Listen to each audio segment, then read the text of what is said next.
저는 지금 성균관대학교 글로벌융합학부에서 강사로 근무하고 있는 박사과정 학생입니다. 시작하는 데 있어서 관심 분야 찾기를 먼저 넣었는데 어떤 특정한 분야를 선택을 하고 그 부분에 대해서 좀 더 공부를 해야 되는데 관심 분야를 찾는 데 있어서 한두 가지의 단편적인 경험으로만 판단하지 말고 학부 수업을 일단 다양하게 들어보시는 것을 추천을 드립니다. 설령 그게 내 전공 수업이 아니더라도 저는 굳이 상관없다고 생각을 하고요. 수업을 다양하게 들으라는 것과 학교에서 비교과 프로그램을 상당히 많이 진행을 합니다. 그래서 이런 것과 그리고 우수학부생 연구 학점제 등의 제도도 연구를 미리 맛봐볼 수 있는 좋은 제도고 학점까지 받을 수 있으니까 이런 것들과 특강을 적극적으로 활용을 해보시기를 권장을 드리고, 그리고 나에게 맞는 랩실이 뭘까를 이제 찾아봐야 되는데 어떤 분야가 인기가 많느냐, 어떤 분야가 유망한가, 이거는 사실 지금은 그럴 수 있는데 이제 나중에 어떻게 바뀔지 모르는 것이기 때문에 그걸 따지기 전에 내가 일단 이 분야를 재밌어 하나, 이게 제일 중요한 것 같아요. 이게 여러 분야를 파보고 나에게 맞는 거를 찾는 게 그만큼 좀 중요하다고 생각이 됩니다. 해보기 전에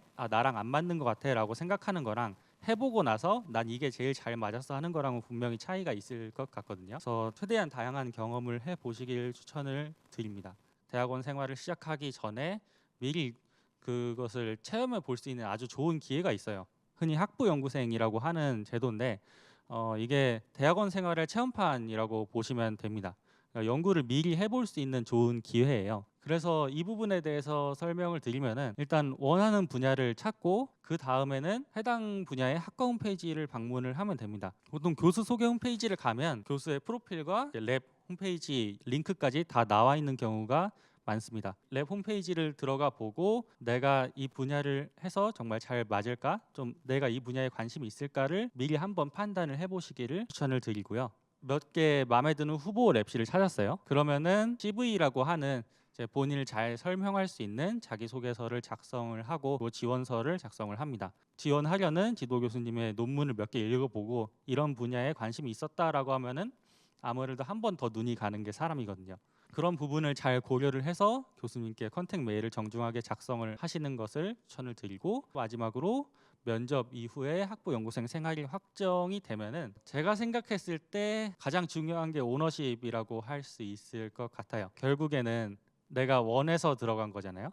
내가 원해서 들어갔으면은 거기서 설렁설렁 시간을 때우다가 가는 것보다는 좋은 기록과 성과를 하나라도 만드는 게 더 도움이 되는 길이 아닐까라고 생각이 됩니다. 연구 실적의 중요성이라고 되어 있는데 모든 학부, 모든 학과, 모든 전공이 다 그렇겠지만은 다 졸업 요건이 있죠. 말 그대로 이 졸업 요건은 저는 최소한 이 정도는 해야 졸업이 가능하다라는 조건으로 생각을 합니다. 석사, 박사에서의 수료 및 졸업 요건은 이렇게 나와 있는데 학부 때 좀 익숙하지 않던 국제학술대회라든지 학술지, 특허, 프로그램 등의 등록을 요구합니다.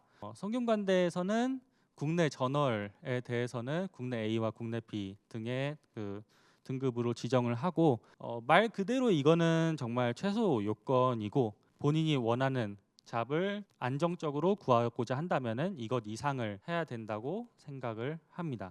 사실 여기 제가 하고 싶었던 말이 있는데 안 바쁜 대학원생은 없고 노력을 안 한다고 하는 대학원생은 없어요. 근데 그 와중에도 대학원생 A와 B의 실적 차이는 항상 나거든요. 네, 그게 결국에는 방향을 잘 정하고 적절한 노력을 해가고 중간중간에 잘 쉬기도 하면서 하는 학생들만이 살아남는 것 같아요. 드리고 싶은 말씀이 동기부여가 될 수 있는 무언가, 그리고 본인에게 자극이 되어줄 무언가를 찾으시는 거를 추천을 드려요. 그러니까 이게 없으면은 연구실에 들어갔을 때 가서 하루 종일 일과가 연구와는 상관없는 일을 처리를 하고 오늘 일을 열심히 했어라고 하는 일이 벌어질 수가 있거든요. 그걸 막기 위해서 좀 동기부여가 될 무언가를 찾아야 되는데, 그래서 저 같은 경우는 누가 시켜야 하는 타입이기 때문에 이런 거를 보고 좀 어떻게든 하도록 그렇게 이제 목표를 잡았었어요. 두 번째는 연구 동반자를 찾고 토론을 많이 해라라는 부분입니다. 흔히 연구에 대해서 생각을 했을 때 이제 혼자만의 시간을 가지면서 집중적으로 파는 거를 생각을 할 수가 있는데 생각보다 그렇지는 않더라고요. 하다못해 내가 논문을 낼 때도 이제 동료 평가라는 제도를 통해서 이제 동료 연구자들에게 평가를 받습니다. 결국 학자는 물어뜯기면서 성장한다는 건데 대신에 그때 조심해야 될 게 비평이랑 비판은 구분해서 이제 성숙한 토론 문화를 만드시길 바라고 핵심은 그거죠. 이제 배우는 것도 그렇고 이제 토론하는 것도 그렇고 어제 나보다는 지금의 내가 좀 더 많이 알면 되는 거잖아요. 그게 이제 계속되면은 이렇게 우상향 그래프로 쭉 올라가는 거고 이제 세 번째는 짜잔을 하지 말 것이라고 되어 있는데 이게 뭐냐면 이게 내가 생각하는 방향으로 쭉 가다가 그러니까 중간에 이제 어떤 의견을 수용하지 않고 가다가 망하는 경우가 있어요. 그런데 이제 그게 되지 않으려면 내가 정말 완벽하게 완성해서 보여주기보다는 중간중간에 피드백을 받는 게 굉장히 중요합니다. 이 이후에 대학원 이후에 진로를 결정한다고 하면은 교수, 정부 출연 연구소, 기업 등 이외에도 다양한 선택지가 있겠죠. 모든 직업에 다 대응할 수는 없으니까 미리 정해놨다고 하면은 좀 선택과 집중을 해야 되는데 이제 그 전에 어떤 진로를 택하던 간에 사실 그렇잖아요. 내가 목표로 하는 목표가 딱 정해져 있으면은 거기까지만 가면 된다라고 생각해서 힘이 나는데 그게 아니라고 하면은 좀 무섭죠. 그러니까 끝이 보이지 않는 마라톤이 사실 굉장히 무섭거든요. 그 부분에서 이정표가 되어줄 수 있는 게 나보다 조금 더 앞서가는 또는 내가 원하는 목표를 이룬 사람의 실적을 확인을 해보세요. 그런데 그게 일반화될 수는 없는 경우가 꽤 많거든요. 그래서 참고는 하되 그것보다 좀 더 높게 목표를 진행을 하시기를 추천을 드리고 이제 그 외에도 뭐 변수는 어디에나 있으니까 근데 변수가 많아서 실패했어요라는 것보다는 그 변수를 커버할 정도로 나만의 무기를 미리 갈고 닦는 게 저는 더 합리적인 방법이 아닐까 생각을 합니다. 일단 어떻게 해야 많이 실적을 낼 수 있을까에 대해서 생각을 해보면은 첫 번째는 일단 첫 논문을 빨리 쓰셔야 돼요. 그러니까 처음부터 걸작이 나올 수는 없거든요. 그래서 처음부터 완성된 거를 쓴다기보다는 좀 미완성이라도 좀 부족하더라도 미리 좀 써보시고 출판을 해보시는 경험이 더 중요한 것 같습니다. 그래서 저 같은 경우는 2018년에 학부연구생 할 때 그때 한 Q2 정도 되는 오픈 액세스 저널에 논문을 제출을 했고 결국에는 마이너 리비전을 거쳐서 억셉이 됐어요.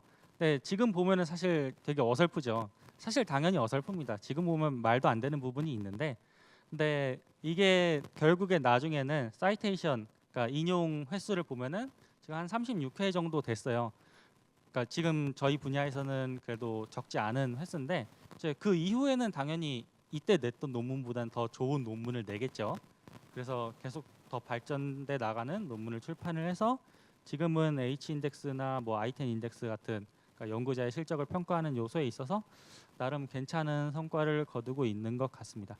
그리고 이제 두 번째, 세 번째 말씀드리고 싶은 건 뭐냐면 연구 주제를 너무 오래 놔두지는 마세요. 결국 완벽할 수 없으니까 일단은 논문을 바로바로 내시는 것을 추천을 드리고 그게 안 된다고 하면 결국에는 버려지는 거거든요. 그건 많이 아깝잖아요. 그리고 실적 간 연계를 잘 활용하셨으면 좋겠습니다. 이게 사실 챙기기 힘든 일이긴 해요. 근데 내가 대학원을 진학한 이유에 대해서 다시 좀 생각을 해보면은 지금 당장 좀 더 배고프고 힘들지라도 나중에 좀 더 내가 원하는 잡을 잘 잡기 위해서 갔으니까 그런 부분에 대해서 좀 다시 생각을 해보시고 좀 더 노력을 해보시는 게 좋을 것 같습니다. 저 같은 경우는 이제 3개월마다 열리는 국제 표준화 미팅을 가기 전에 그러니까 표준 문서를 내고 어떠한 기술에 대해서 제안을 한다라고 할 때 이제 그 문서를 제출하기 전에 학교에서 가출원이란 걸 해줍니다. 그러니까 특허를 내기 전에 그 문서만 가지고 먼저 가출원을 걸어버려요. 그리고 표준화를 발표를 한 이후에 그 다음에 좋은 결과가 있으면은 그 특허에 대해서 이제 진출원이라고 하는 진짜로 내가 이 특허에 대한 우선권 주장을 하겠다라고 하는 그런 제도를 학교가 굉장히 잘 도와주는 편이라고 생각이 되니까 이제 좀 고려를 해 보시면 좋을 것 같다는 생각이 듭니다. 예. 그래서 사실 지금까지 좀 잔소리 아닌 잔소리를 많이 했던 것 같아요. 이렇게 잘 써놨는데 슬기로운 랩실 선택, 그러니까 어떤 분야가 유망하다고 해서 바로 달려드는 것보다는 그 분야의 인기 이전에 내가 재밌어야 더 파는 거거든요.